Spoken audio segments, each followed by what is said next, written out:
Welcome to What's Wrong with Wolfie.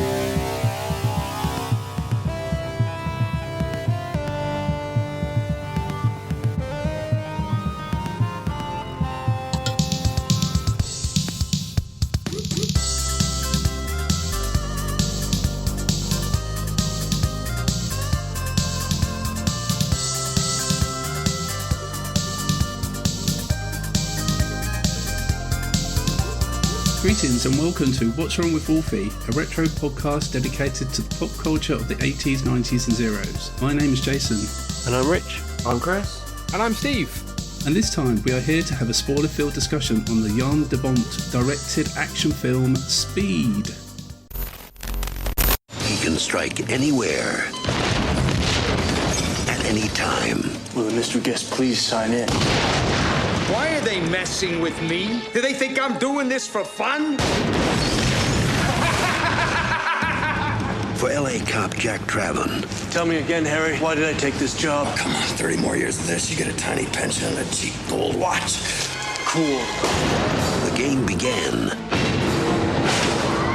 Very exciting, Jack. Some close calls, huh? When someone put the city of Los Angeles to the ultimate test. Pop quiz, hotshot. There's a bomb on a bus. Once the bus goes 50 miles an hour, the bomb is armed. If it drops below 50, it blows up. What do you do? What do you do?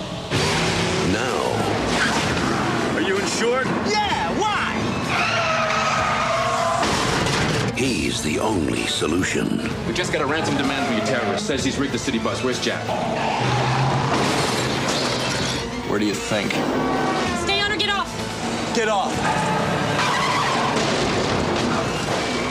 This is much better. Everybody hold on! Keanu Reeves, Dennis Hopper, Sandra Bullock. Pop quiz. You have a hair trigger aimed at your head. What do you do? What do you do? Speed. Get ready for rush hour. What do you do?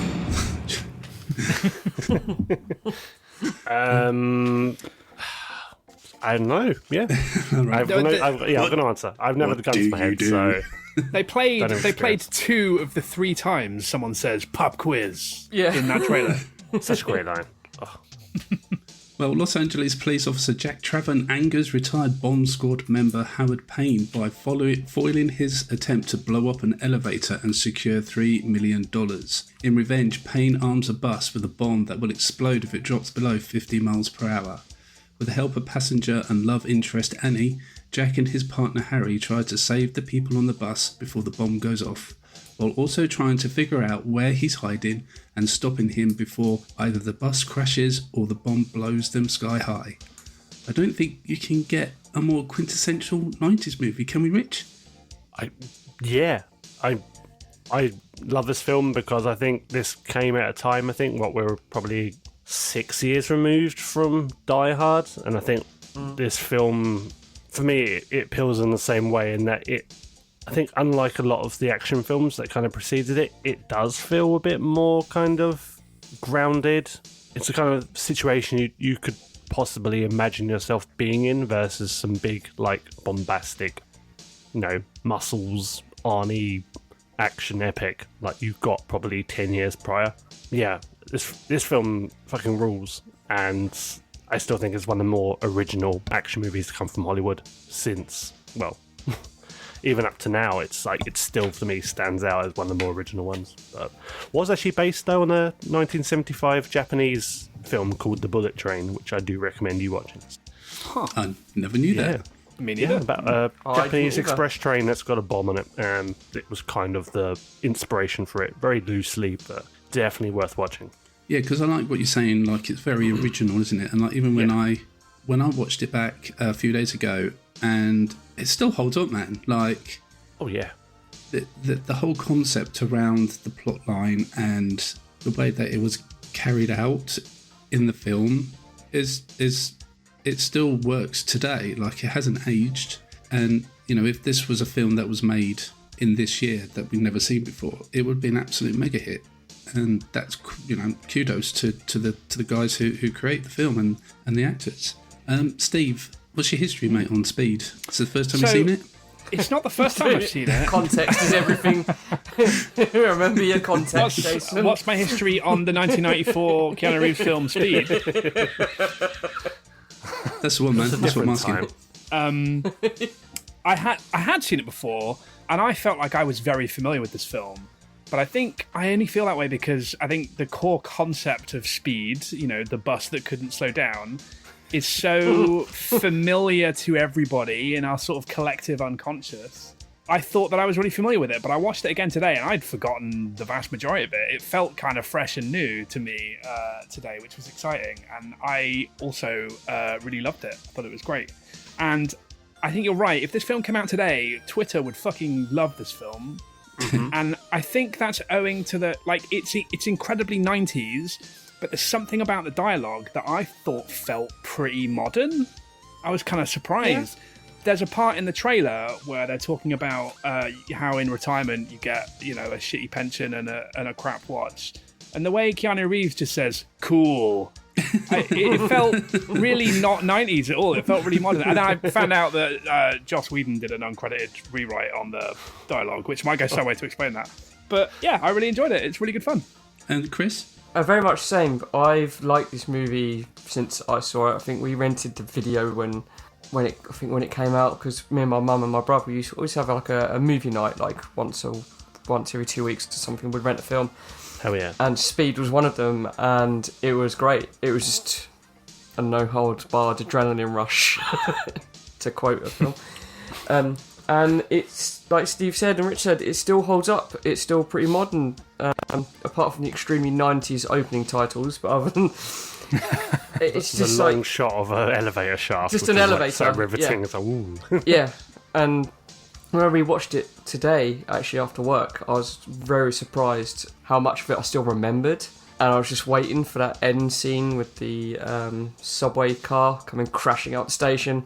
I was just like, yeah, that's just amazing. And Keanu Reeves has been labelled unfairly as someone who just phones his performances in, but he puts the energy in and it shows, and his chemistry with Sandra Bullock is amazingly off the charts. And yeah, it's just a film that I have revisited whenever it's on or whenever it appears on streaming platforms. I'll watch it, and I haven't watched it in a fair few years, so it was quite nice to sit down and just relax and just watch one of my favourite action movies. And like Rich said, it's an action movie with difference.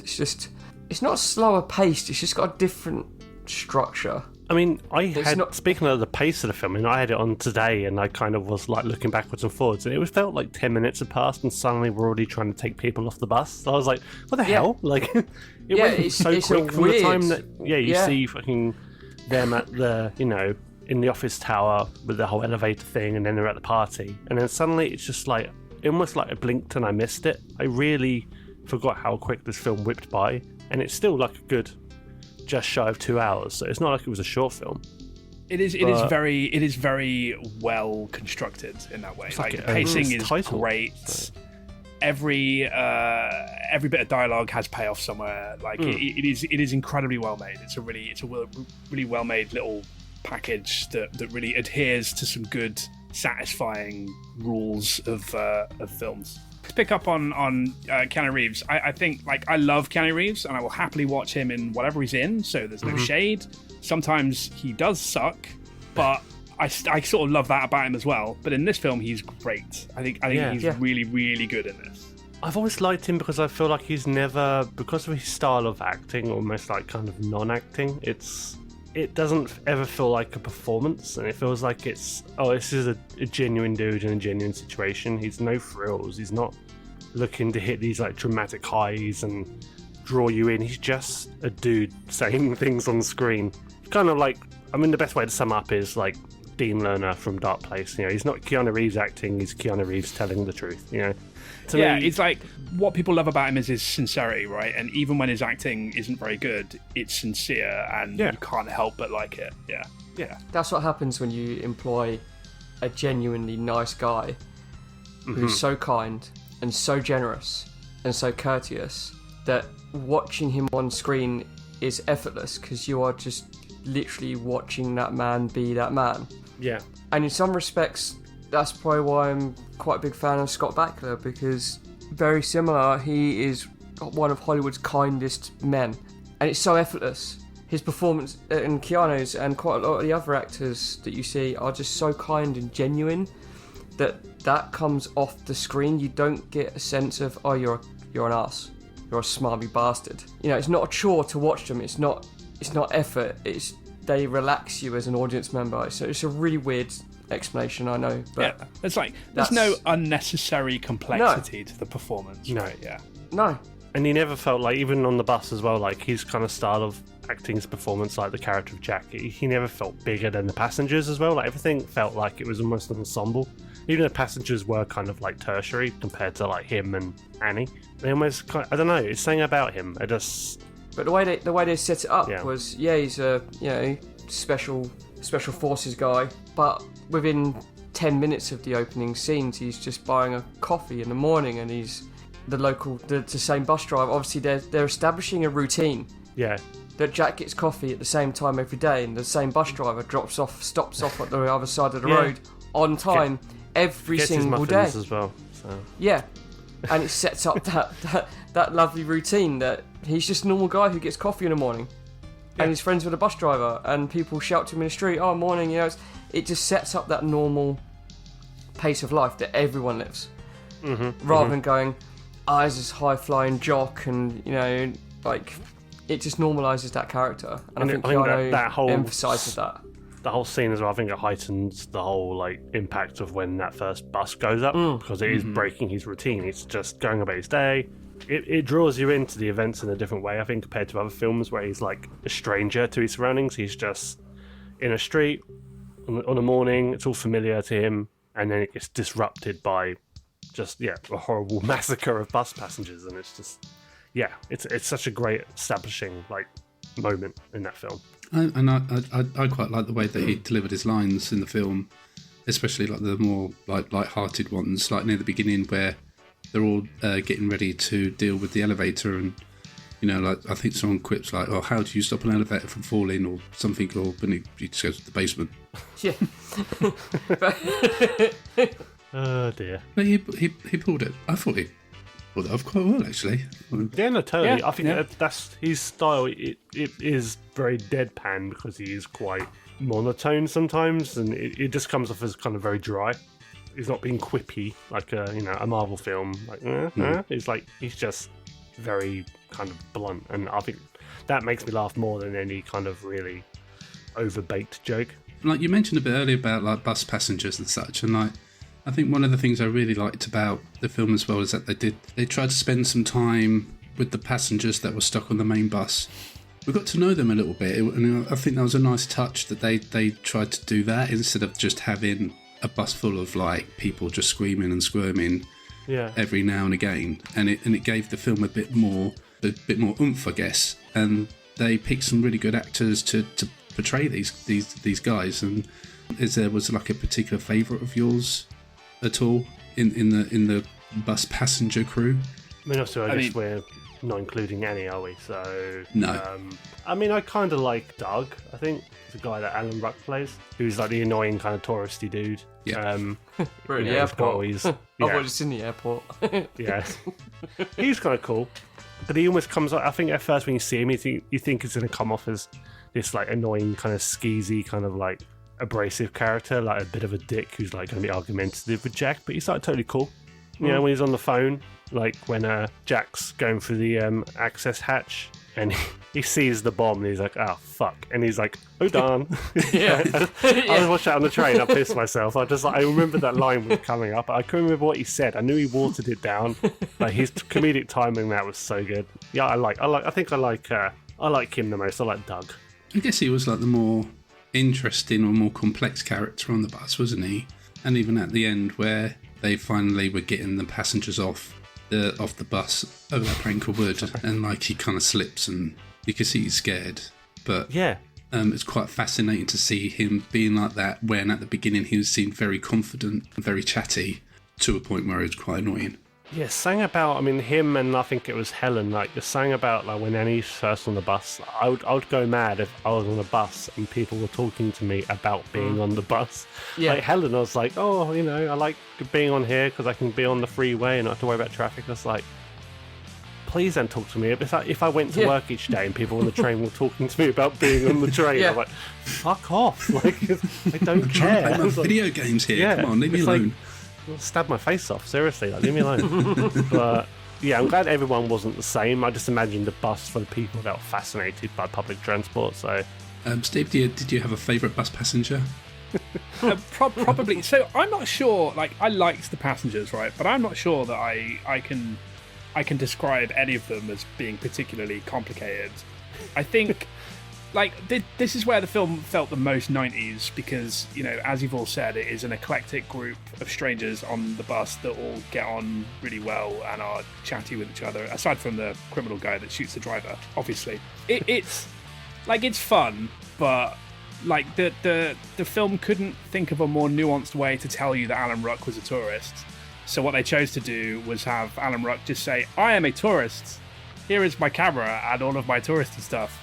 And none of them, I mean, there are scenes where they panic, but, like, they don't panic enough, right? Like, they're pretty chill most of the time, but who cares? Because it's fun. But it's probably Alan Ruck is my favourite one, because, yes, he has some pretty good lines in there, particularly when he's on the phone, yes, and he dumbs down, fuck me.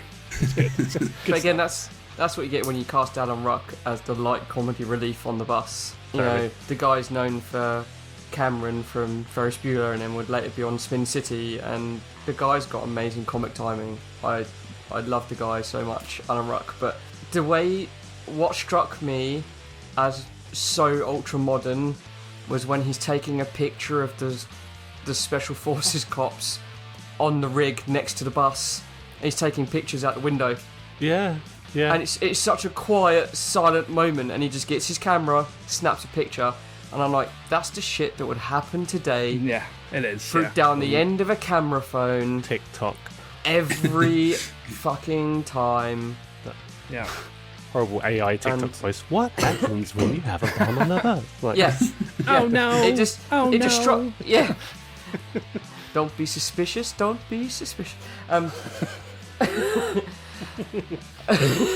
But it was just such a subtle moment that it was just taking a picture of what was happening. I was like, that would be it today. And in fact, if that happened today, no one on the bus would panic because they'd all get their cell phones out. I'll just along for the ride. Oh, we'll scroll. What was the name of the guy? I can't remember what Keanu Reeves calls him as a Gigantor. Gigantor, that's it. He was cool. I liked him too. That's the guy who I was actually gonna pick. It's just like at the end, like halfway through, when he gets off that board on wheels from under the bottom, you go, you have some big old hairy kahunas. I was just like, that's like the most 90s. It really was. Slap on the back moment, but it was just glorious. Yeah. But like Jason said, they're not very three-dimensional characters. They're just there for filler, really. But the point where the cops are driving alongside with that flatbed to try and get the driver off, and nobody else tries to get off. Like, they all just sit there and they're like, yep, we'll just let the driver get off and I'll stay on the bus that has the bomb on it. That's fine. People would crush to the door to try and get off, right? Yeah. I mean, Helen did try, but rest in peace. She was sort of encouraged. She had to be coaxed. But but I sort of love that they didn't try and get off the bus, because that would be quite mean-spirited to have a scene like that. I love that they didn't. I love that they all did what they were told and that they all wanted to get on with each other. It was just nice. It was just nicer that way. Yeah. I wouldn't fly nowadays. They would just be gouging each other's eyes out to get off. Yes. So. Obviously, the other part of the film that was marvellous, even for then, was like the stunts that they pulled off. Like the bus jumping scene, right? It didn't work for me now.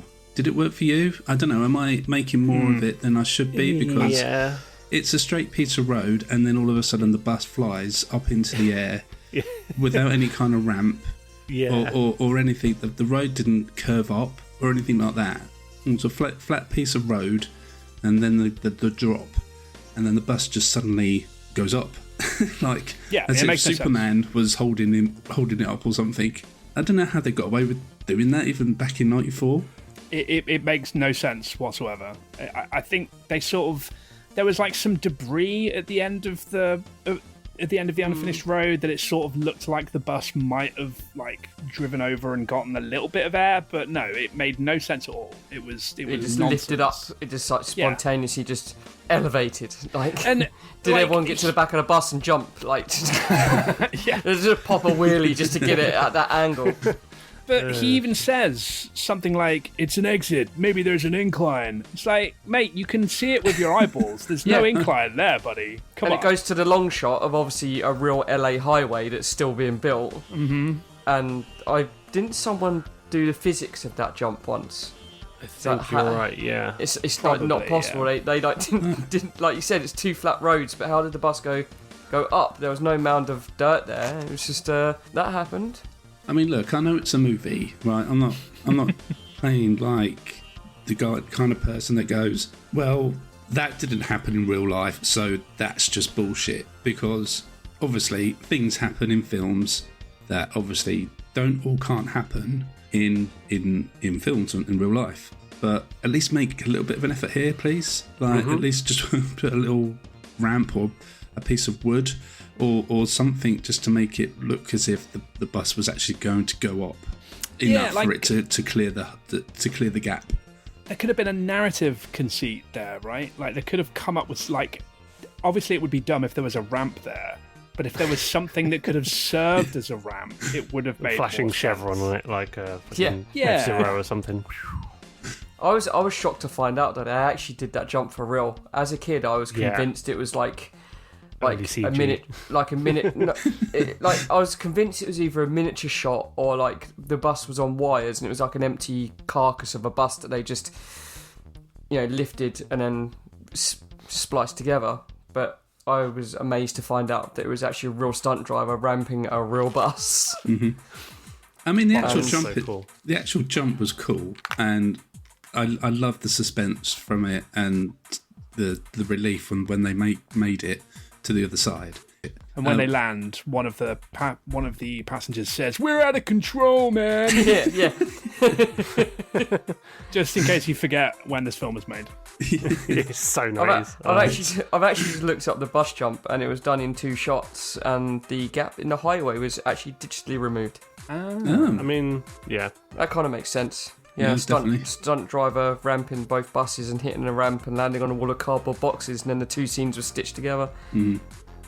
Yeah, I had no idea. Effective. It was very effective. Yeah, I totally bought it. Other than the fact it managed to ramp itself, but aside from the fact that it did not adhere to Earth physics. No. Yeah.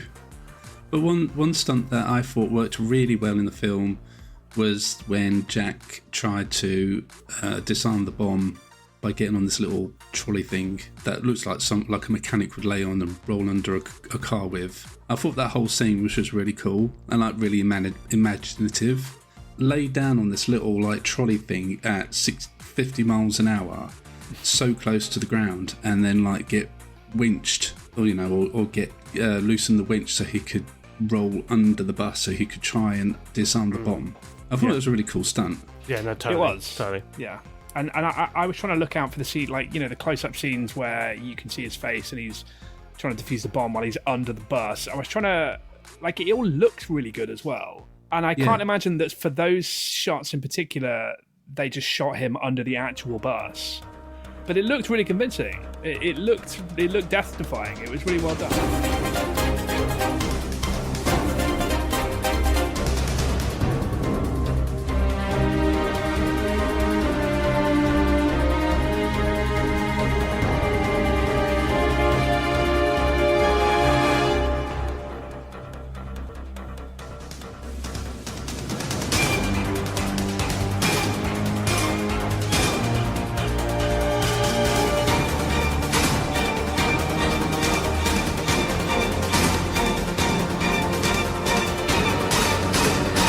Move on to the cast of the film, and it's quite an awesome collection of actors. Actually, we've already spoken about Keanu Reeves quite a bit already and how he portrayed Jack and his his acting skills, and I think Keanu gets a bit of a hard rap sometimes. Oh, massively. You know, massively. like, you know, get off his back. You know, he's definitely not the worst actor I've seen in films or TV shows, and he does a bloody good job when he's called upon.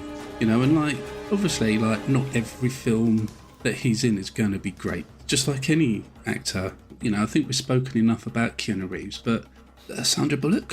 Sandra Bullock. Oh, everyone's favourite 90s. Oh, I rented this film. Obviously, I never saw it in cinema. I wasn't of age, but I rented this, and I just like fell head over heels in love with her straight away. I think this was like her first film, wasn't it? Or it was the breakout. Now, I think she's fucking amazing in this film. I love her. She's a nice little analogue for, like, you know, the viewer. She's the innocent person that's caught up in the situation, and she steps up, and she's not just like hysterical. She really serves a purpose, and she's just a really good, strong character. Yeah, she's just fucking lovely. Oh my God, I love Sandra Bullock so much. I could go on all day, to be honest. She's just like an American sweetheart in this film, and she's the same in Demolition Man, and literally just like, she's just so normal and approachable, and I think that's what works. Just a normal girl getting on a bus, gets caught up in a situation. Like, again, like we said with Keanu, it's just such a sincere performance that you buy it. And then the joke that they make about her having a license revoked for speeding, and yet she's is just such a cool little gag that that is so realistic, because that's the kind of shit that would happen to me.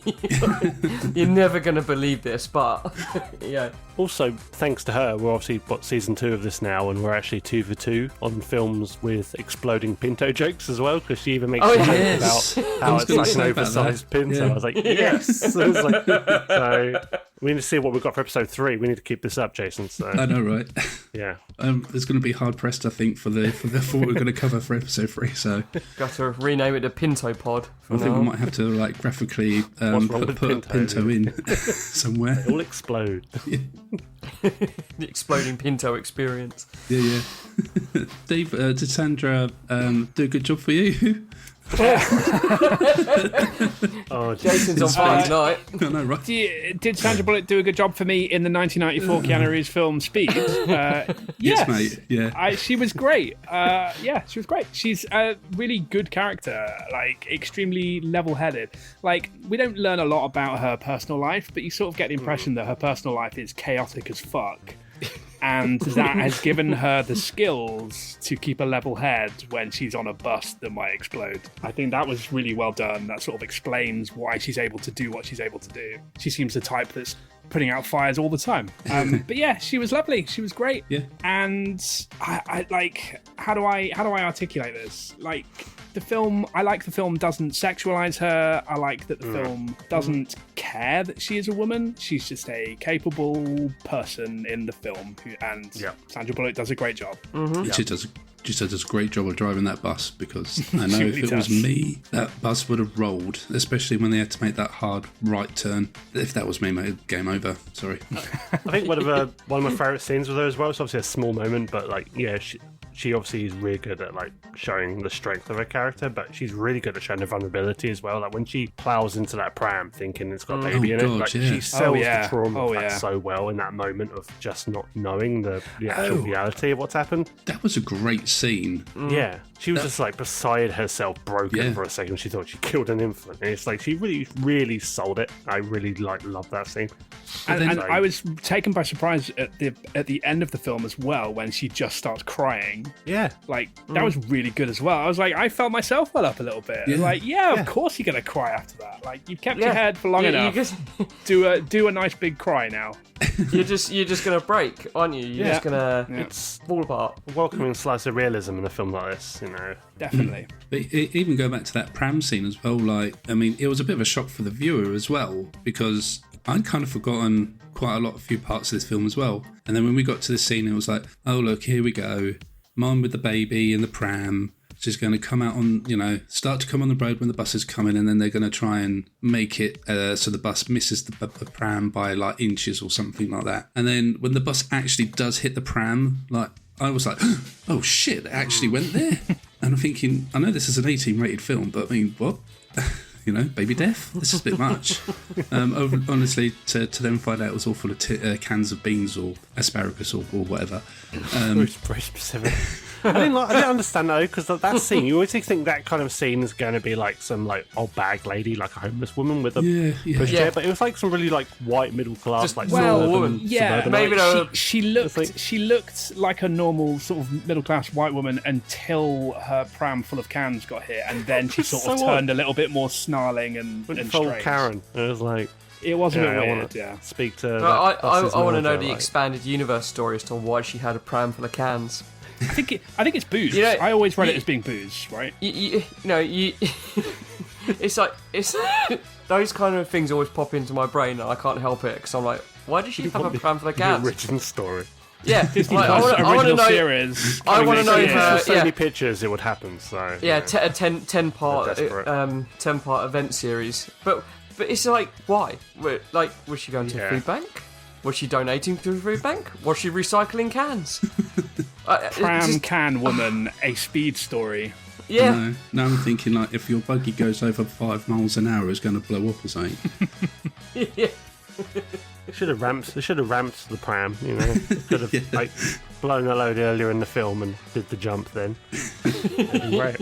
I'd have watched that. Okay, well let's move on to Dennis Hopper, who plays Howard, the bad guy of the film. And for most of the film, we don't really see a lot of him, do we? Like, he appears in clips here and there, but like at the elevator scene at the beginning, we see bits and bobs, and then he has short scenes throughout the film in his hideaway apartment. But I guess it's not until right at the end where he gets most of the action himself. But I think Dennis Hopper did, yet again, a solid performance from him. He was having so much fun. Dennis Hopper just chewing he's eating the scenery up. He was nibbling on it. Like, I loved it. When the bit early on when Jack shoots Harry in the leg, and he just like he just runs out the door with the detonator. He does a bad guy cackle. Yeah, he's like proper like Batman from like the Adam West series kind of cackle. Like, just what the just fuck needed a Dutch angle to finish that one off. It was so weird.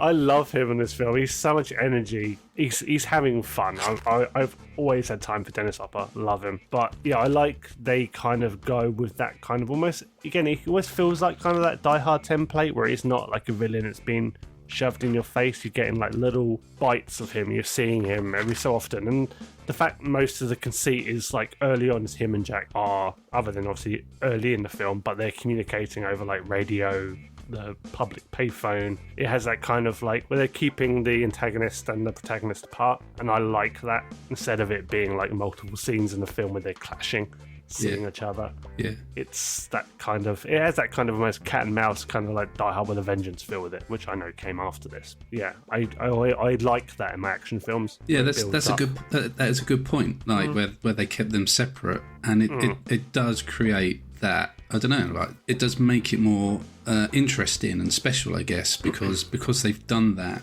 and it makes it even more exciting at the end when they obviously do come together and chase each other or however they climax the film. But yeah, no, that is a really good point that they did that, and that was probably an extra special ingredient that they put on that made it that little bit extra special. Well, that's what I mean by separating the protagonist and the antagonist. You build that tension within the audience, because you're like, are they going to meet? Are they going to have this face off? Are they going to like... It just works by separating them both to a point where each is so inaccessible by the other party that the stakes are higher because of that. It worked in Star Trek 2, it worked in...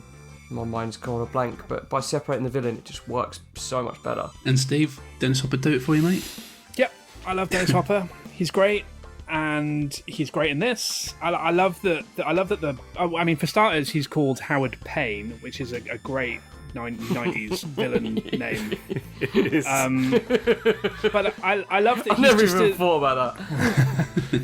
He's just a dude. He's just a bloke, and I really love. Like, he's kind of just like schlubby. He's just a schlubby guy.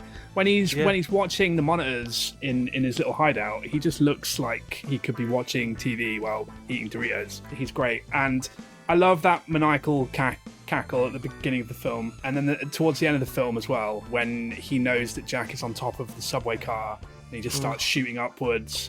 And then he goes, "I'm coming for you, Jack!" And then he just like runs out of focus down the train car going, "Ah!" But that's the thing just with Dennis. ridiculous. I love Yeah, him so much. that's the thing with Dennis Hopper is like you've got like villains that will come across as like raw comic book like, but then you've got this almost comedy. Not comedy villain, but he's got such an intensity about him that it's exhausting just watching Dennis Hopper perform these roles. And it's like, holy shit, man! Like, definitely a Night of the Old Code actor, you know. Like, Yeah. Do you think he was like putting extra effort into his performance just to make sure that people knew he was a good actor after the Super Mario Bros. Film? Was he not good in the Super Mario Brothers movie? I think he Some was. people would say. Some would say that was his seminal performance. Monkey. Just like, what's not to love about that? It was great. I think what works as well is the fact, going back to Keanu Reeves, some people obviously can level at him that, you know, he's a bit like bland an actor, but I think that kind of works in that you've got the eccentricity and the pure energy of Dennis Hopper. It's proper like oil and water. It's just like this completely like in your face madman, and then you've got the quite stoic, you know, just Keanu cop, and it just really works for me. And what do we think like about his whole backstory? Old Howard, you know, was retired bomb squad police officer, and he's on a mission to get what he deserves. And I mean, it's one of the reasons why this film is so good is because it is just like structured in a really satisfying way, because you have the conversation between Jeff Daniels and Keanu Reeves at the beginning, where it's like you get a shitty pension and a cheap gold watch. And then when Keanu Reeves finds the bomb under the bus, he sees that the timer is a cheap gold watch.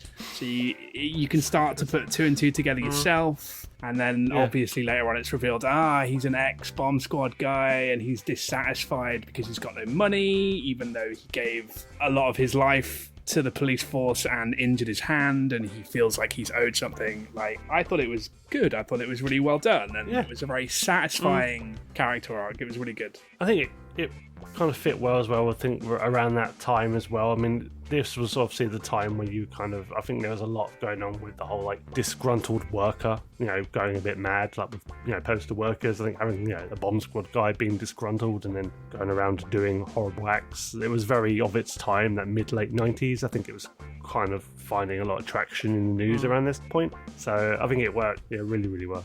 Yeah, cool. A couple of other of the cast that I just want to mention before we move on, and the first is obviously Jeff Daniels playing Harry. Could take him seriously. But yeah, every time I see him now, I just think of Dumb and Dumber. Unfortunately, it's called Harry in this as well. Yeah, yes, that's true, it's funny you should say that, because when I fired this film up earlier, and obviously you know Jeff Daniels is in it, and you know the cast, and if we all know Dumb and Dumber very well. We did a whole episode on the film itself, but when you got that big entrance of Keanu and Jeff Daniels as the hero cop trope, you know, and the car comes ramping over that thing and lands and literally destroys itself before it parks. Did anyone else not think they should have just edited in the Mutt Cuts van flying up? a random insert shot for Dumb and Dumber fans. It's like, my brain was just like, that should have been the Mutt Cuts van. But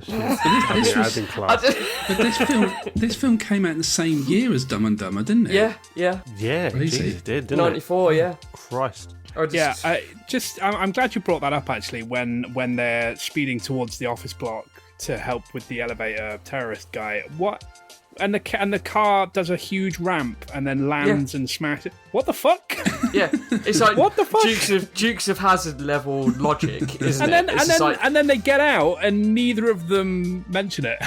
Yeah, they've got like shattered kneecaps. You know, and it works in context of a film. Like, they did it in the Starsky and Hutch movie, didn't they, where Starsky's car ramps up, this major entrance of this iconic car, you literally see the car bend in half when it lands, Starsky gets out, and it's a comedy movie. But by putting it in this, it just doesn't make any sense for that car to just come flying over that road. Literally concertinaing as it lands. It's like incredibly dangerous. Like, they'd be fired. doesn't make any sense whatsoever. You're better off just doing the action shot where the car comes in from the left or the right, screeches to a halt, and the two get out, and one of them scoots across the bonnet. You know what I mean? They're just trying to set a precedent here of saying, look, you're in for a very good ride here. There's going to be cool stunts just like this one. Yeah, you know? You're right. Oh, it is the film telling you it does not give a fuck. At least this one makes a little bit of sense. Just wait until you get to the bus jump. Yeah. It's a film full of foreshadowing. Like, did anyone clock that the 25 and 25 on the roof of the bus? I did not know. As in equals 50? As in equals 50 on the top of the bus. For the entire movie, it is thrown in your face, 25, 25, 25, 25, it's 50. I didn't know about that until I watched a YouTube video about film foreshadowing stuff, and I was like, and it blew my mind, because I was like, how did I miss that for nearly 20 years watching this movie? How did I miss that? That's really cool. But but going back to Jeff, he, like where Rich was saying about Dennis Hopper having that yin and yang with Keanu, with his kind of deadpanness, I think he kind of worked the same way with him. I think they made quite good partners in the film. They did. I got the impression that Jeff Daniels was, or Harry I should say, was older than Jack, because obviously Harry's ready to check out, right? It's kind of tragic, really, what happens, because he starts to realise his own mortality. He's like, maybe it's time to pack this in, whereas I got the impression that he was still on the ground floor of all this, and he's still got years to go ahead of him. So they did make good partners in that sense. I sort of got the impression that Harry kind of, trained Jack. Maybe that's the sort of dynamic that they have, and maybe he's seeing Jack almost surpassing him. Yeah, I think Jeff Daniels has got one of those faces that just looks maybe older than he is. I'm not entirely sure. Actually, I've never even thought about it that way, to be fair. Yeah, I couldn't buy him because of his face. To me, some of the expressions he does, he just says Harry from Dumb and Dumber. Like, even the bit when he realises, like, that bomb's going to go off and he's done. I just expected him to go, just like call out. Like, so much time to get out of there as well. What the hell was that expression? What the hell was that expression? Yeah, that was just, oh shit, I'm fucked kind of expression. No, but you're not, Harry. Turn around and get out of there. What are you doing? Run. There's also the really weird scene where Dennis Hopper shoves his fingers up his nose. Oh yeah, up Jeff Daniels' nose, I should say. That was strange. Well, it's the 90s, man. 10 ways of how not to pick up a guy by the nostrils. Like, just things. like you said, Steve, it doesn't make any sense for him to pick him up by the nostrils. Like, it looked cool, man. But did it? No. I think it's improv. That was just Dennis Hopper just. Maybe it was ad-libbing. Yeah. And the director was like, well, it's Dennis Hopper. I can't say that's not making the film. This is going to be. Yeah, well, exactly. Yeah. But you mentioned there a bit where Harry obviously meets his end in the house, and I mean, again, I thought that was kind of brave filmmaking as well. Like we've got, they've established Harry up to that point in the film as quite a main character, and like he's being quite influential in the plot of the film, and then all of a sudden, we're just going to blow him up and kill him. Bloody hell, I think it's a sacrificial lamb thing, wasn't it? Like, he discovers it, he uncovers who it is and the plan, and then he's not around to see it resolved. And it's such a sad sacrificial lamb moment. Yeah, and you also need to understand how ruthless Howard is, because at that point in the film, you're like, is he really going to blow up this bus full of these people? And so by blowing up somebody like the nicest guy in the film, who's really likable and is ready to leave, you're like, oh shit, no, this is pretty serious. Howard really is going to maybe do this. But it is sad, because he's ready to quit. Poor Harry. Okay, the last person I want to mention is Herb McMahon, Mr. Joe Morton. Obviously, he's I've got a soft spot for him from his time in Terminator 2 as Miles Dyson, which I think was a better acting film for him. But he did still do a good job here, do you think? Yeah. He pulled off the cap quite well. Yeah, yeah. I don't think it never felt kind of cliche. Sometimes those kind of like captain kind of roles in these films around this era, they can be quite cliche, like, shouty, just kind of over the top kind of character. Like the shouty captain in Beverly Hills Cop, that kind of shouty. a bit abrasive and just in your face. But no, he never felt like that, which I appreciated. No, I've always found the guy very charismatic. I love him in Terminator 2 for the role he had. So it's always nice to see him in this. I kind of actually forgot he was in this until I watched it. Oh yeah, Shane Morton. Shit, I totally forgot. So yeah, it was nice. I would have liked to seen him have his own little action shot in the film. You know, like he jumped onto a bike or something and he had to speed up to the bus and had to do some kind of dangerous stunt just to try and help Jack out with some kind of problem with the bus, and then like make his ways back to the safety of the helicopter or wherever he's stationed himself. But he's got a great moment when they find out, like the moment where they find out that the highway is unfinished, and they're like, I guess they fell behind, and he just says, "You're fired. Everybody's fucking fired." Yeah. Oh man, I love the lines of this film. It's so good.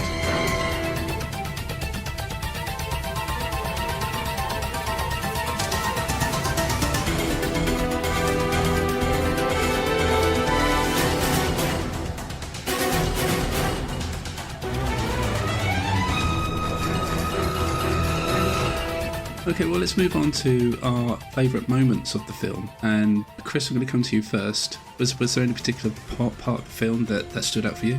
I love the whole film as a film itself, but that train crash at the end, I was just waiting for that to happen. I was like, come on, bring it. It's like that fight on the top of the train car, the speed ramps up and it just shoots out the station, scrapes along the concrete, and just it was just such a beautifully shot finale. It was just great. I love the film as a whole, but that is just a masterful shot of practical filmmaking at its finest. And I was quite actually blown away by when I watched it today, because I forgot how good it actually holds up. I mean, that stunt was much more believable than some of the previous stunts that they tried to pull off in the film. And yeah, like you say, they pulled it off to a good effect. Yeah, I mean, they don't use miniatures for the bus, which makes sense because you can't scale it down in and amongst real people and traffic, so the stunts have to be full scale.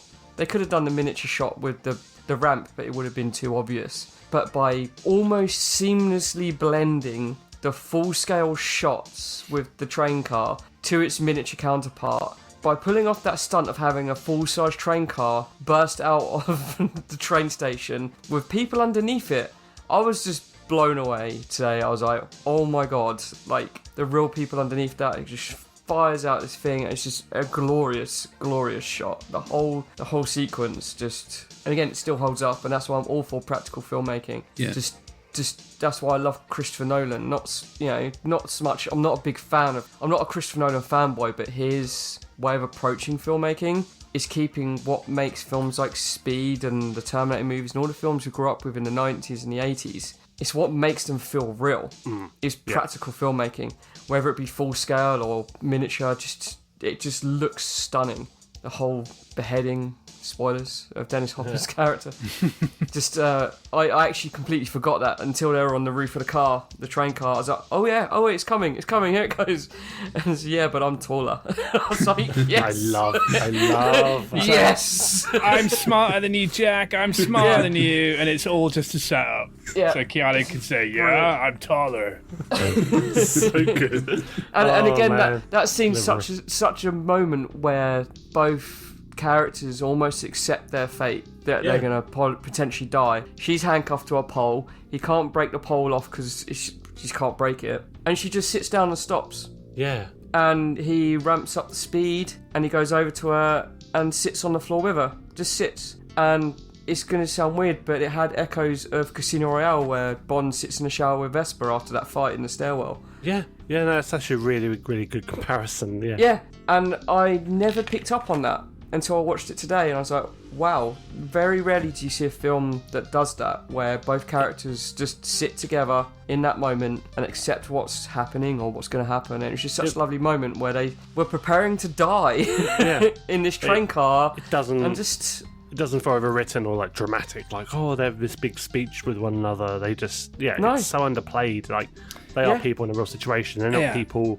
that feel like they know they're in a film, that, oh, we'll be okay. Yeah. You know, we know what's ahead because we've seen the script. It's like, it feels like you're watching people in real life. Yeah, like she's telling him to jump off the train, because she's great. and he's refusing to because he's great. And it's just, it's great. Yeah. Although I will say, the track isn't finished. Like, what? The city is fucking You shit. mean like earlier when the road wasn't finished? And there's a point where he turns to her and says, "You're not going to believe this." I'm just like, yeah, no shit. Yeah, but that again mirrors real life, because how many times through your life you've gone, you're not going to believe what's just happened. Yeah. Or, it never rains, but it pours. Yeah. When you're going to have a bad day, you're going to have a bad day. How can the same shit happen to the same guy twice? You know what I mean? It's that moment. But you mentioned about where he gets beheaded, Howard, and I really liked that effect. Not the effect, but I liked the way in which he was dealt with, because it was refreshing for him to just not get shot, or for him to just get handcuffed and put in a police van, and for the policeman to go, right, go on, Jim, take him away. It was nice. Not nice, but it was like I said, it was refreshing. Just like, boom, he's done, he's gone. That's it. Suddenness of it. He didn't even see it coming. It was like from behind, so it wasn't like he's holding him by the back of the head, pushing him towards it, and he knows, oh shit, he's got the better of me. It just happens when he's in a moment of pure cockiness and thinking, I've got the higher ground, I'm beating you. He's got the dead man's switch and everything, and then all of a sudden, it's just Keanu kind of looks back and sees the warning light, and he's like, I've got a great idea. And then, boom, off goes his head. Yeah, and that's it, it's done and dusted, and it was just refreshing. So I kind of wish they kept Jeff Daniels in this film, just because at the end his head fell off.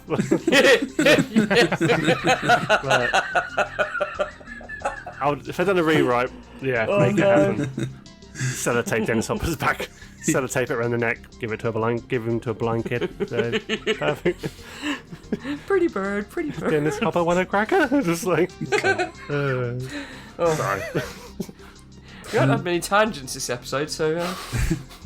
Steve, what was your favourite moment, mate? I don't know. It's hard, right? Because there's so many of them. I made some notes though, so I'm just going to pick out some bits that we haven't talked about yet. They might not all be classified as favourite moments, but they're moments. In the opening scene, when the elevator doesn't crash down to the basement, there's a guy down there. I think he was with the police, and he just goes, "Usually they fall down now." Yeah. Anyone else notice that? I was a bit weird. That was weird. What a weird delivery of that line. What a weird line. I enjoy it. It makes you question how many lift falls he's been present for, doesn't right, it? Yeah, exactly. Like, usually. What do you mean? I want a background series on that guy. Like, what was his daily routine? Was there like a series of films that kept having elevator crashes that they were making a reference to at that time? Yeah, I don't know. It was weird. And his delivery was strange as well. I don't know. I really liked the bit where they write bomb on bus on that bit of paper, and then the wind takes it and it just lands on the windshield in front of the driver. Yeah, that was really cool. I like it when Keanu Reeves is negotiating with the other guy who's got the gun, and he says, "We're just two cool guys." Because 90s. When Alan Ruck turns to another passenger who looks really distressed and just says, "It's okay. If you need to, you go right ahead and vomit." Yeah. And then, I'm taller. That was also a great moment. It was indeed. That bomb on bus sign thing there was brilliant. It makes me wonder if they put that in the trailer, because that's just like a shot that just sums up the film in like a real snappy 1 second moment. That now means that they probably didn't. Time to make a fan-made trailer edit. Yeah. Okay, Rich? For me, it feels like a smaller part in, compared to a lot of the other events of the film, but what I really did like in this, the one scene that stands out for me, the whole thing with when they're heading towards the airfield and they're going to basically offload all the passengers, and they do the whole looping of the CCTV on the bus. I just thought that was really quite inventive. Nice little, something you don't usually see in a film. Or film of this time, especially an action film. Like, it was quite smart. And it was nicely thought through, and even the whole slip up where you see the guy's briefcase between his legs like appear, disappear, little things like that, and seeing Howard pick up on it. I just loved the game they were playing and how they kind of got rumbled. I just thought it was a really nice part in this film, away from all the action and the more bombastic stuff. It just felt smarter, and I just really appreciate that. It feels like something you'd probably get in films more now, but I think back then, especially sort of mid-90s, I don't know, it just really stood out to me. I've always loved that scene. It was clever, and I remember thinking, as that scene started, they're not going to get enough footage to be able to fool him. That's ridiculous. But the writers thought of that because they create tension by them saying, you need to loop it now, and the captain's like, I've only got a minute of footage, that's not enough. And I was like, okay, no, this film's really smart. Yeah. I love all the equipment that they were using. They just aged the film so nicely. Oh yeah, 90s tech. Yeah. Oh, it was Start gorgeous. watching Sandra Bullock in the net, like wow. I need to watch that film again now. It's an enjoyable movie, and it's so I love 90s schlock kind of like action tech movies. I don't know why it's like therapy to me. Maybe because we grew up then. I don't know, but the camera moment. I'm glad you brought it up because they're all worried about like the helicopters following. He's using the cameras around the city and the helicopters and stuff like that. They don't think for one moment through almost half the film's runtime that there's a camera on the bus until he looks up and sees it. He sees the university logo and he's like, oh. And it's one of those moments I remember when I watched it originally, I was like, it's quite a human thing, because how often do you not see the thing that's right in front of you? You never question it. Exactly. And it's just a nice little touch of him working out that I've always been watching us the entire time. It's not just the helicopters and then the CCTV cameras he's tracking us with. It's just, you don't think to look at things right in front of your nose. And he says earlier in the film as well, when the choppers are gone and the captain says to him, now let's get everyone off the bus, Keanu Reeves says, I can't do that because he's going to know. And I don't know how he's going to know, but he's going to know. And then obviously they pay it off later by showing you, oh yeah, shit, there's a camera on the bus. And it's creepy too, because he's been watching, forgotten the character's name, Sandra Bullock. He's been watching her the whole time. So it's kind of creepy in a way as well. Yeah, no, totally. Dirty old man. Hey, come on now, we're all doing that in 94, just... Plenty of looping of tapes going on. So. Oh no. I'll leave it at that. Yeah. Well, let's move on to the ending of the film then. And from the evacuation of the bus and explosion, the police try to lure Howard out of his hiding place by following his instructions to leave money in the bin close to his hideaway. Meanwhile, Howard has figured out that the police have tampered with the video feed of the bus and learns of the evacuation. He dresses up in his police uniform, grabs Annie, straps a ton of bombs to her and to aid his escape. Jack figures all this out, and what follows is an action-packed ending on a runaway subway train. So I appreciate we've already kind of covered that part of the ending, but I guess what we could talk about is that beginning of that part, like where all the police had found out where Howard is actually hiding, and they all run off. And they kind of put the money in the bin like Howard wanted them to try and lure him out of the building so they can try and capture him. And yeah, again, I thought this was quite an effective part of the film, and it was a nice change of pace,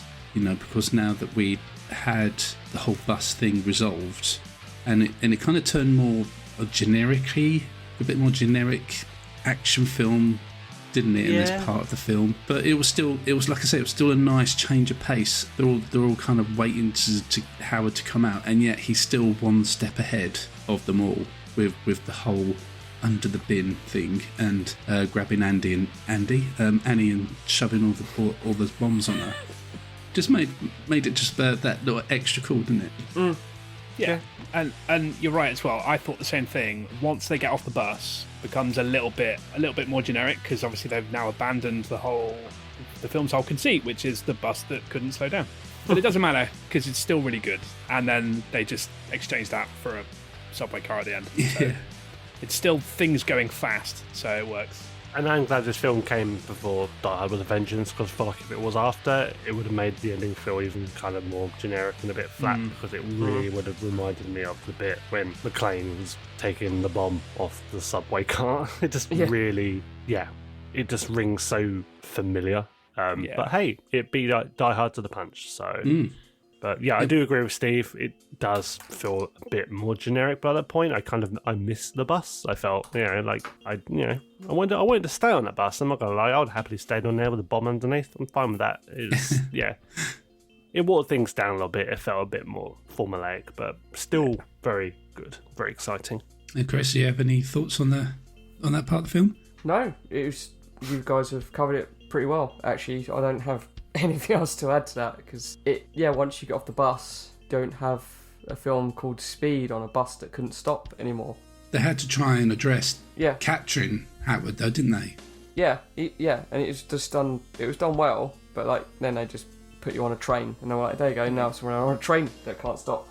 It's empty. It's completely empty and devoid of passengers, apart from that one poor driver. They got completely annihilated. So. He got surprisingly graphically shot in the back. His back got submachine gun. Seriously, poor guy. And then they had that close-up of all the instruments and all his blood, which was like... Covered in right. blood. Yeah. That's probably the hardest this film got in terms of, like, gore or, I was surprised that it was an 18 rated film. Same, actually. I thought I it was was a surprised when you 15. said that. I didn't know it was an 18 at all till tonight, actually. But I mean, like, when we look back at the whole film, like, is it deserving of an 18? I mean, I didn't think there was anything that graphic.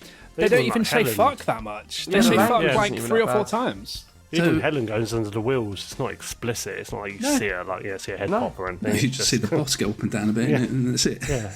Bum, bum, bum. Nothing worse for the cans than I did Helen. So. So I'd like to know, like, what there must be a specific part of the film that maybe it was this part of the film that gave it that 18 rated, the whole train driver being shredded in the back. Yeah, I mean, you could say the decapitation, but shit, we've had that in bloody Star Wars, and they're 12. So, Yeah. but then you see you the head, see Christopher Lee's head go. But then you didn't really see it either, though, did you? No, I guess not. I mean, it was more imagination, like, oh, his head is now been ripped from his body because of the impact of that on the light, kind of thing. It's not like they did a close up of his neck and you saw it all getting ripped off or something. It was like minuscule at most.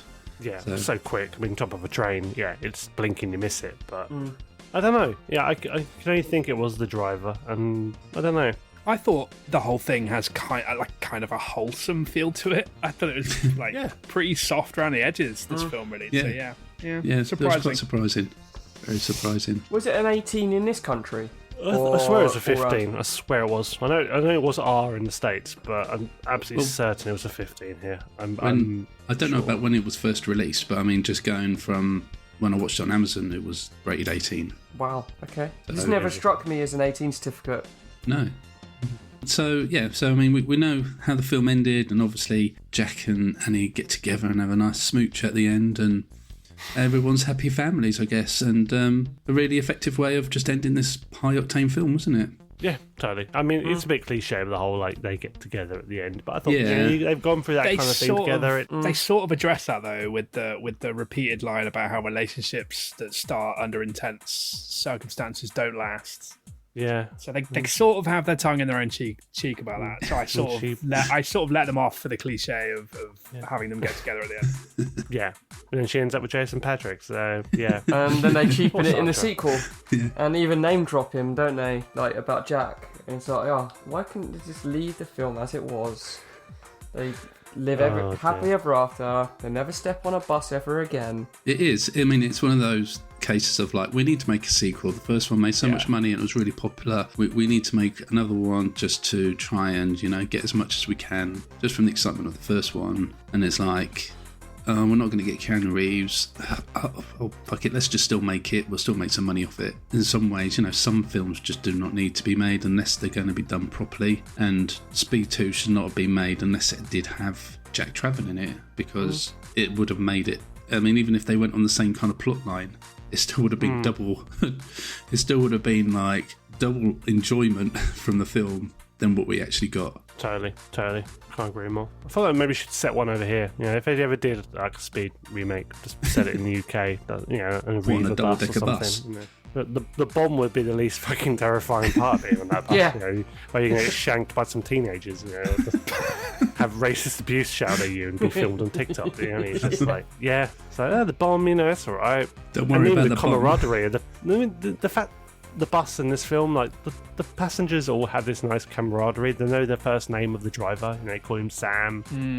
Over here, the driver wouldn't fucking spit on you if you didn't have 10p left for your fare. It's like Exactly. just pure hatred. I don't know. I'd watch Speed UK. Yeah, I was going to say, Speed UK would be completely different Catfish. Unfortunately, the bomb plot didn't go to plan because no one could afford to fuel their car, so... The bus just didn't turn up. Oh. They're on strike again. The bus that didn't show up. That's a good The name bus for the that film. didn't show up, yeah.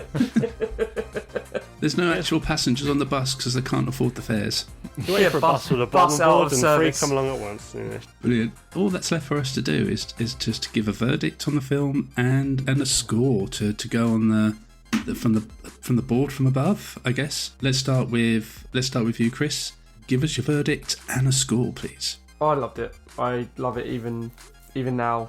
I reckon I think from sheer nostalgia value for myself, it's got to be up there in the 10s for me. Just such an enjoyable movie, well made, and that's it. I need a score, dude.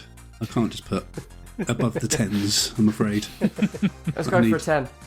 You going for a 10 again? Yeah. Okay. I really enjoyed the experience watching it today after work. It was just great. Loved every minute of it. So many memories came back, and it was just good. I loved it. Okay. So that's 2 10s in 2 weeks, Chris. Blimey. Amazing. Cool.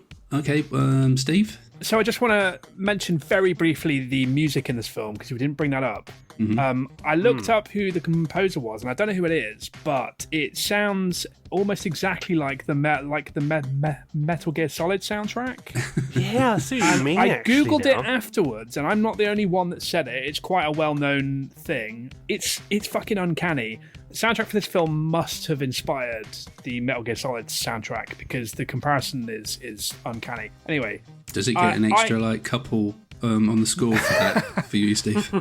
I mean, it did. It certainly increased my enjoyment of the film for sure. I really, really liked the soundtrack. I think that this film, again, the concept is very well known, but I think the film itself is kind of overlooked. And I think it deserves to be more highly regarded. I think it deserves to be in the pantheon of 80s and 90s action films. So yeah, I give it a really, really solid 8. Rich? I mean, first of all, I'm going to touch upon what Steve said about the Metal Gear Solid music. I'm thinking if they kind of combine the two and put, Solid Snake on in this film, would it be called Solid Snakey Bus? I had no idea where you were going with that, and I still don't really understand where you went with that.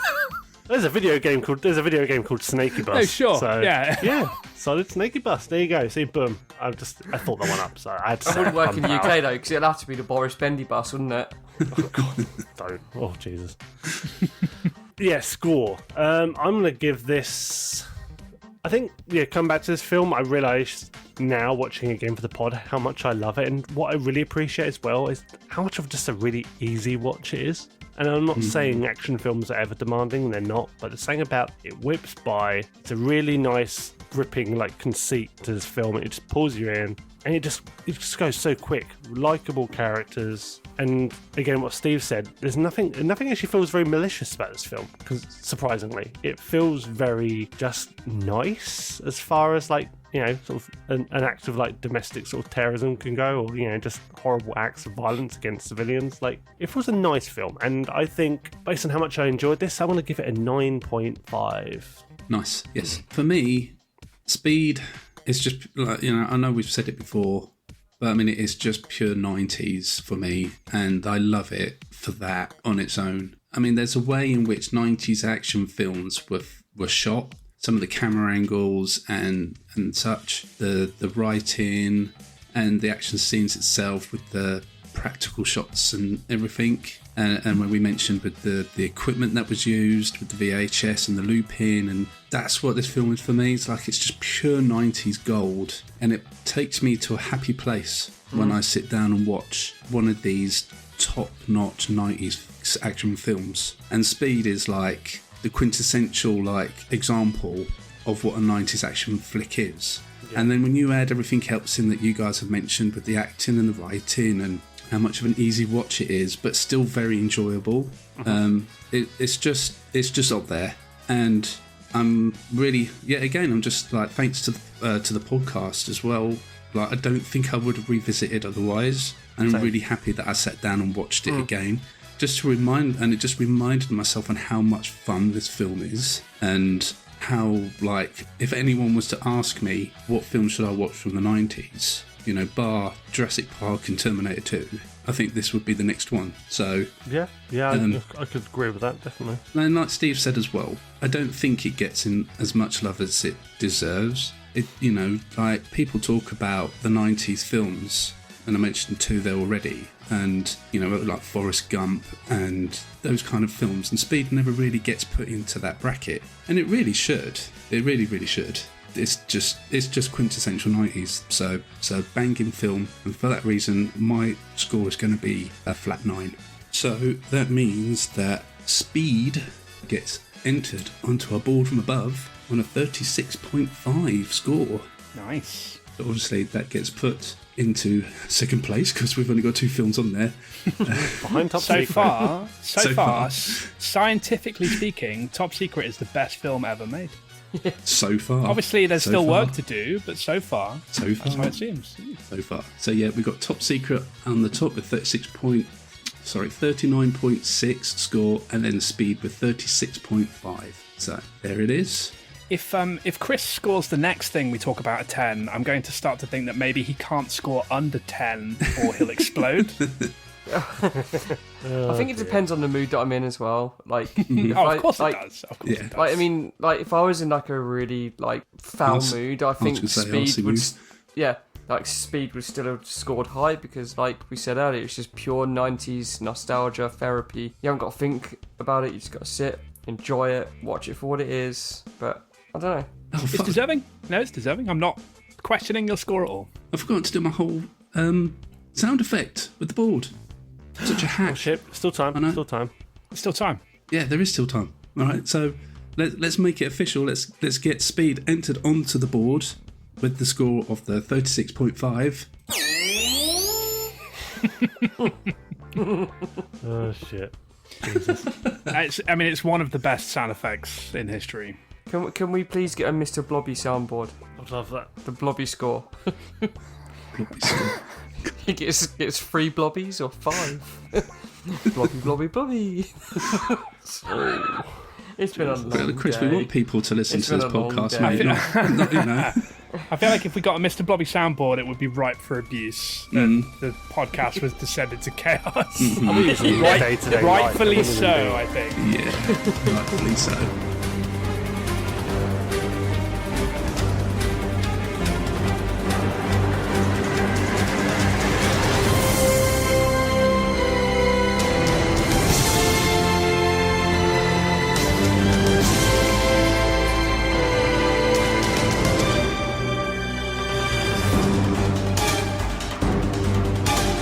That's all the time we have for this week. A massive thank you as always for everyone joining us. If you would like to donate to the show, then please visit our Ko-fi page where you can show your support starting from just £1. You can find a link in the show description or on our website. Speaking of the website, please give it a visit. We have articles, game reviews, our entire back catalogue of episodes and much more at thewolfiepod.com. Chaps, it's time to say goodbye. Goodbye. Goodbye. My name has been Jason, and you've been listening to What's Wrong with Wolfie, a retro podcast to the max.